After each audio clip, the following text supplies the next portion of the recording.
സാറേ, mobile ring ചെയ്യുന്നു.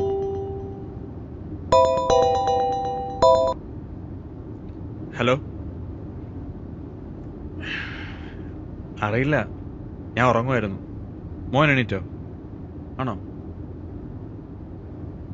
ഞാൻ എന്തായാലും അവിടെ നിന്ന് അന്വേഷിക്കട്ടെ, എന്നിട്ട് നിന്നെ വിളിക്കാം.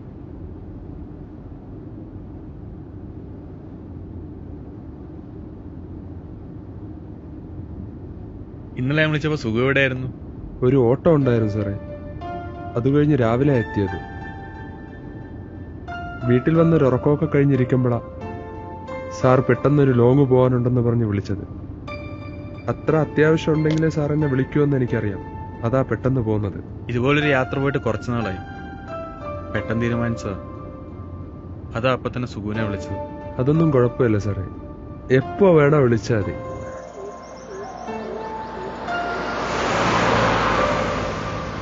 ഇനി ഇവിടുന്ന് എത്ര നേരം യാത്ര ഉണ്ടാവും? ഒരു 3 മണിക്കൂറിനടുത്തുണ്ടാവും സാർ.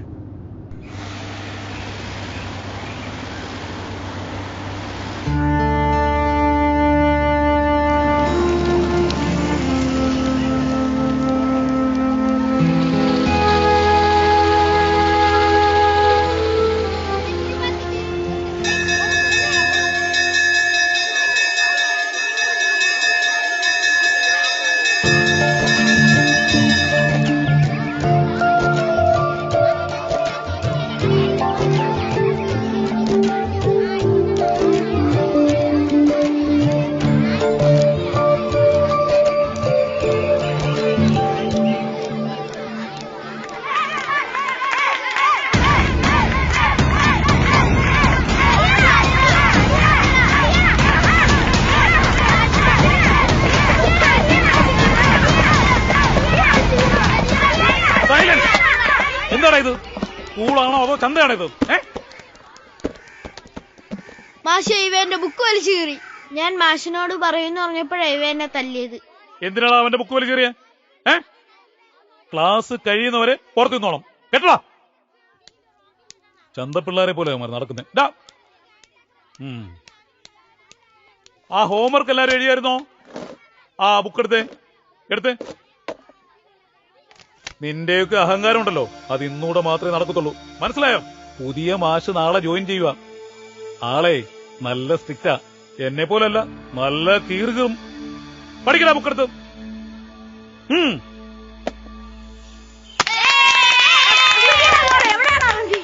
എന്നാൽ ഇത്രയും ബലം വെക്കേണ്ട കാര്യം അവനില്ലായിരുന്നു. മനഃപൂർവ്വം നിനക്ക് പണി തന്നതാ. അത് ശരിയാ, അവനിട്ട് നമുക്കൊരു പണി കൊടുക്കണം. എന്ത് ചെയ്യാനാ? എന്ത് ചെയ്താലും അവൻ മാഷിനോട് പോയി പറയും. ഇനി എനിക്ക് അടി കിട്ടുകയും ചെയ്യും. അതിനൊരു വഴിയുണ്ടാ. എന്തു വഴി? നീ പറ, എന്താ വഴി? അവനിട്ട് പണിയെടുക്കുന്നത് നമ്മളാണെന്ന് അറിയാതിരുന്നാൽ പോരെ? അത് എങ്ങനെ അറിയാതെ പണി കൊടുക്കും? അതിനൊരു വഴിയുണ്ട്.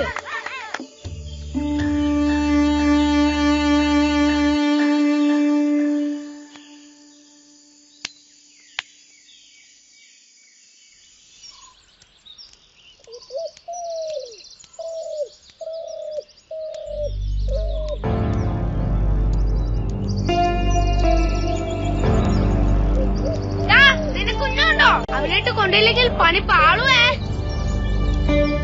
അവനിങ്ങെത്തി, ഓടിക്കോ.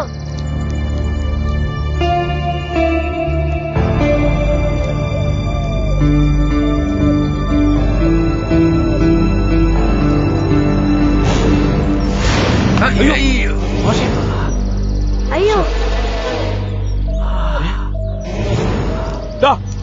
നിൽക്കുന്നവിടെ.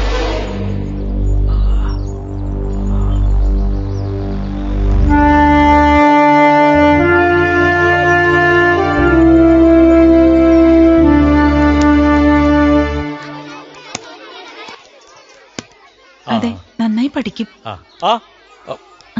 അല്ല, മാഷെത്തിയോ? എന്റെ മാഷ് ഈ മുറിവൊക്കെ ഉണങ്ങിട്ട് ക്ലാസ്സിൽ വന്നാ പോരായിരുന്നു? ഒത്തിരി ദിവസം ലീവ് എടുക്കാൻ പറ്റുമോ? നമ്മുടെ കഞ്ഞൂടി മുട്ടില്ലേ? അല്ല, ടീച്ചർക്ക് ആളിനെ മനസ്സിലായോ? ഈ നെറ്റിയിലെ മുറിവ് കണ്ടപ്പോ തന്നെ എനിക്ക് ആളെ മനസ്സിലായി. എന്നാലും ആ കുട്ടിയെ പറഞ്ഞു വിട്ടത് കഷ്ടായിപ്പോയി. എന്ത് കഷ്ടം? ഇവനെയൊക്കെ പിന്നെ എന്ത് ചെയ്യാനാ? ഒരു കാര്യം ചെയ്യും, മാഷും ടീച്ചറോട് സംസാരിക്കുക. കുസൃതി പിള്ളേരാ, ഞാൻ അങ്ങോട്ട് നാമരും ശരി. ശരിയാക്കാം. ഓക്കെ മാഷ, എന്നാ ശരി. ആ കുട്ടിയെ പറഞ്ഞു വിട്ടോ? നന്നായി പഠിക്കുന്ന കുട്ടിയെ മാഷെ. അവൻ അവന്റെ അമ്മ മാത്രമേ ഉള്ളൂ. അച്ഛൻ പണ്ടേ ഉപേക്ഷിച്ചു പോയി. അവരൊരുപാട് കഷ്ടപ്പെട്ടിട്ട് ആ കുട്ടിയെ വളർത്തുന്നത്.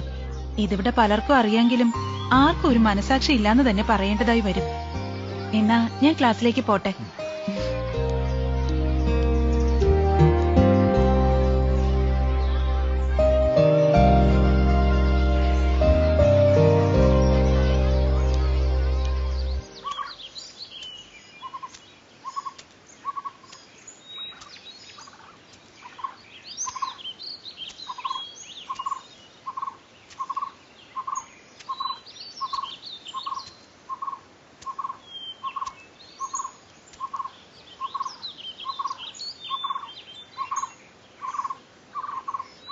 ഇവിടെ ആരുമില്ലേ?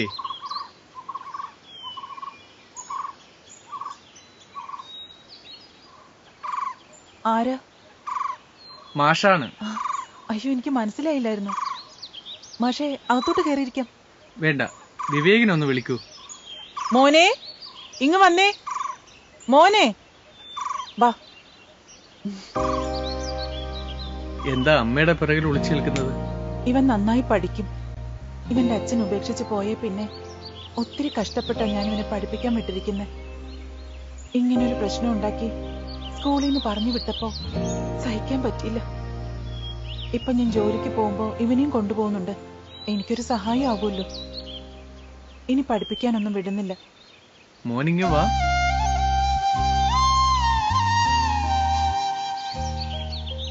എന്തിനാ മോൻ വിഷമിക്കുന്നത്? മോൻ ഒരു കുസൃതി കാട്ടി, അത്രേ ഉള്ളൂ. ഈ പ്രായത്തിൽ ഇതൊക്കെ ചെയ്തില്ലേ പിന്നെ എപ്പോഴാ ചെയ്യാ? മാഷിനൊന്നും പറ്റിയില്ല, ഒരു ചെറിയ മുറിവ്, അത് മാറുകയും ചെയ്തു. അതുകൊണ്ട് ഇനി അത് ആലോചിച്ച് വിഷമിക്കാൻ പാടില്ല കേട്ടോ. ക്ഷമിക്കണം മാഷേ. വിഷമിക്കണ്ട. ഇവനെ പണിക്കൊന്നും കൊണ്ടുപോണ്ട. ഞാൻ സ്കൂളിൽ ഒന്ന് സംസാരിക്കട്ടെ. തിരിച്ച് സ്കൂളിൽ ചേർക്കാൻ എന്നെ കൊണ്ടാവുന്ന പോലെ ഞാൻ ചെയ്യാം. വിഷമിക്കണ്ടാട്ടോ, എല്ലാം മാഷ് നോക്കിക്കൊള്ളാം. എന്നാ ഞാൻ ഇറങ്ങട്ടെ. അയ്യോ, കുടിക്കാനൊന്നും എടുത്തില്ലല്ലോ. ഇതിനിടയിൽ അത് മറന്നു. കട്ടൻ കാപ്പി എടുക്കാം മാഷേ. വേണ്ട, ഈ സമയത്ത് പതിവില്ല, ഇനി ഒരിക്കലാകാം. ഓക്കെ, ശരി.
ചേട്ടാ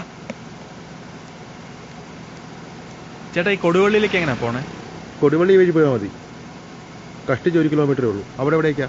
അവിടെ ഈ അഭയ ഓൾഡേജ് ഹോം. നമ്മുടെ ഫാദറിന്റെ വൃദ്ധസദനം. ആ, അത് ടൗണിൽ തന്നെയാണ്. അവിടെ ആരോട് ചോദിച്ചാലും പറഞ്ഞുതരും. ശരി.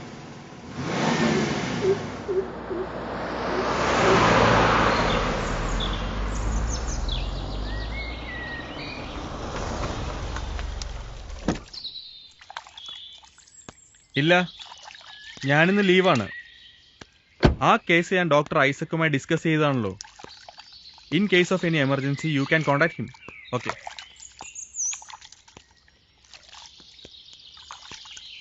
ഫാദറിനെ ഒന്ന് കാണണമായിരുന്നു. ഫാദർ ഓഫീസിലുണ്ട്, വരൂ.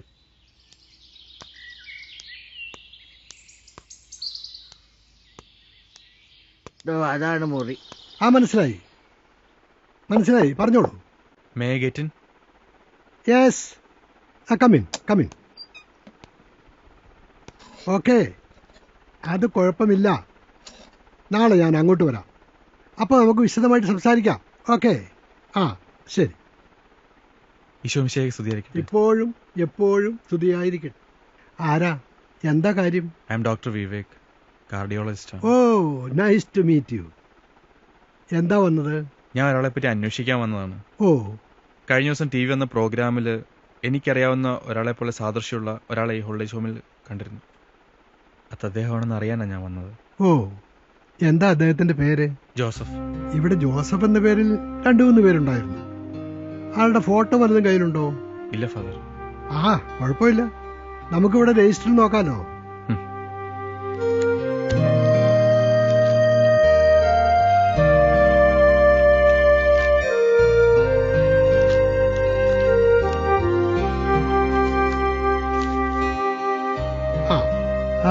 വരച്ചു നോക്കിക്കോളൂ. ഫാദർ, ഇദ്ദേഹമാണ് ജോസഫ് മാഷ്.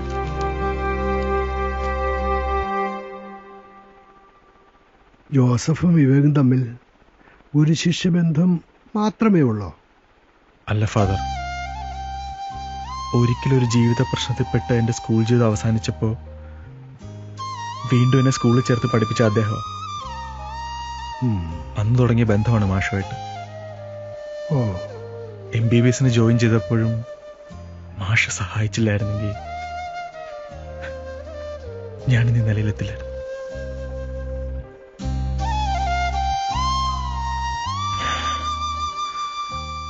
ഫാദർ, എനിക്ക് അദ്ദേഹത്തെ ഒന്ന് കാണണം. വിവേക്, വരൂ, നമുക്ക് അങ്ങോട്ട് പോകാം. പിന്നീട് നിങ്ങൾ ഒരിക്കലും കണ്ടിട്ടില്ലേ? പിന്നെ എങ്ങനെ ജോസഫ് ഇവിടെ എത്തി? ഞാൻ MBBS പഠിക്കുമ്പോഴാണ് മാഷിനെ മിസ്സാകുന്നത്. അദ്ദേഹം ഭാര്യയുടെ മരണത്തോടെ കുറച്ച് മെന്റലി അബ്നോർമൽ ആയിരുന്നു. എനിക്ക് സമയമുള്ളപ്പോഴൊക്കെ മാഷിന്റെ വീട്ടിൽ പോവായിരുന്നു. ഒരു സ്റ്റുഡൻ്റായിട്ടല്ല മാഷിനെ കണ്ടിരുന്നു.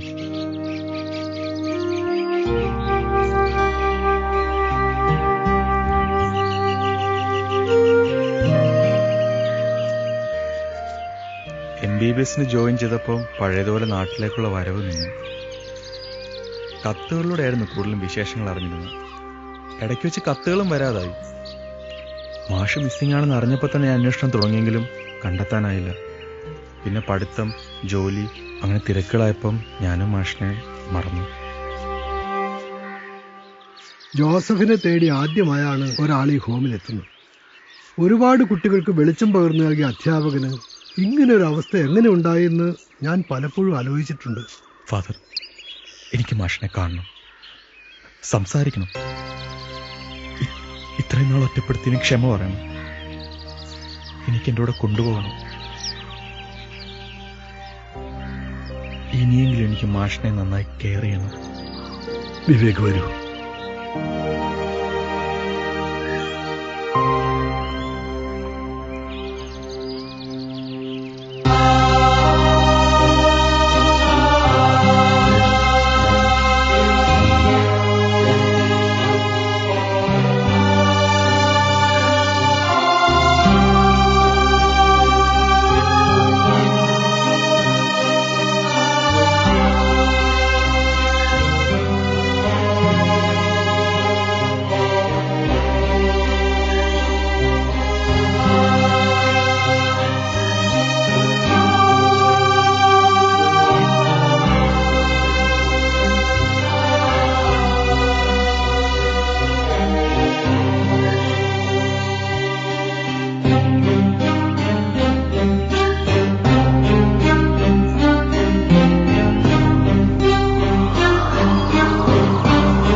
ജോസഫിന് ശാരീരിക അസ്വാസ്ഥ്യങ്ങൾ ഒരുപാടുണ്ടായിരുന്നു. ഈ ഓൾഡ് ഏജ് ഹോമിനെ കുറിച്ചുള്ള പ്രോഗ്രാം ഷൂട്ട് നടക്കുമ്പോൾ തീരെ സുഖമില്ലാത്ത അവസ്ഥയിലായിരുന്നു. പ്രോഗ്രാം ടെലികാസ്റ്റ് ചെയ്യുന്നതിന് മുന്നേ ജോസഫ് പോയി. മരണം അറിയിക്കാൻ ഇതുവരെ അദ്ദേഹത്തെ തേടി ആരും എത്തിയിരുന്നുമില്ല. അദ്ദേഹത്തിന്റെ സ്വത്ത് മുഴുവൻ ഈ വൃദ്ധസദനത്തിന് എഴുതി വച്ചിട്ടാണ് അദ്ദേഹം പോയത്. ഇനി ആരും തന്നെ തേടി വരാനില്ല എന്ന് അദ്ദേഹത്തിന് തോന്നിയിട്ടുണ്ടാവും.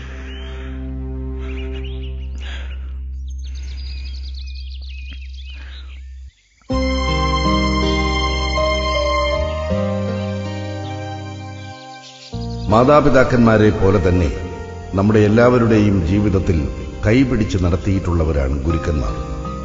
അവർ നൽകിയ അറിവിന്റെ വെളിച്ചമാണ് നമ്മുടെ എല്ലാം ജീവിതത്തെ മുന്നോട്ട് നയിച്ചത്.